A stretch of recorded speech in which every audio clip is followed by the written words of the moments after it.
दोस्तों बहुत सारे लोगों का प्रश्न है कि सर कौन सा म्यूचुअल फंड हाई रिटर्न देता।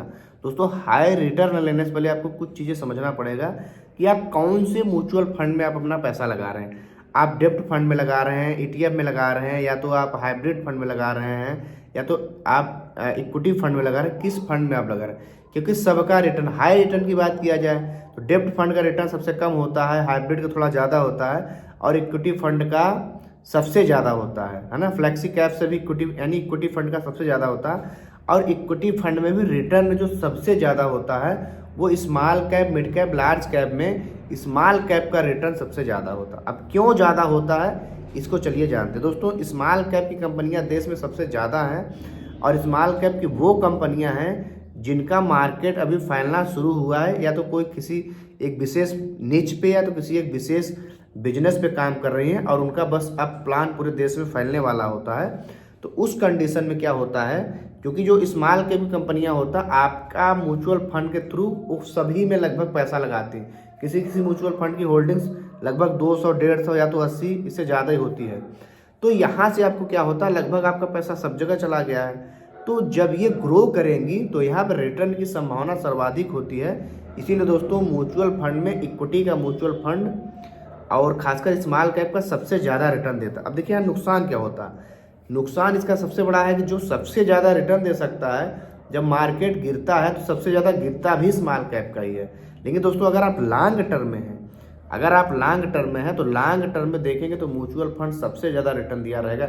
यार आप एक बात मानिए, जैसे मान लीजिए आप 10 साल के लिए स्मॉल कैप में है ना इक्विटी के, तो आपको मान लीजिए 100% का रिटर्न मिला 5 से 6 साल में, ठीक है।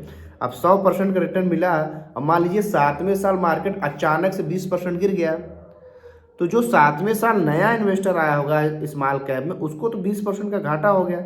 लेकिन चूंकि आप 5-6 साल पहले ही से थे, तो आपका जो 100% का रिटर्न था वो घट करके 80% हो जाएगा। तो 80% का रिटर्न मिला तब भी आपको घाटा हुआ नहीं।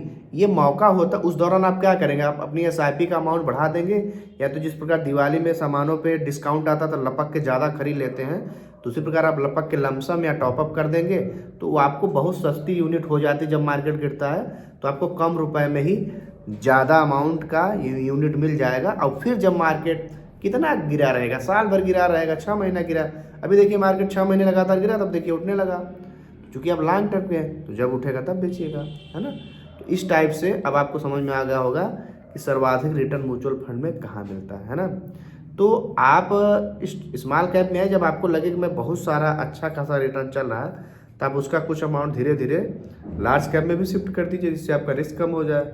और डाइवर्सिफाइड करता है तो कुछ उसका अमाउंट हाइब्रिड में या तो कुछ डेप्ट में शिफ्ट कर दीजिए, यानी जब आपको जरूरत पड़े तब आप निकाल लें। पता चला आपका स्मॉल कैप में रिटर्न तो काफ़ी अच्छा खासा।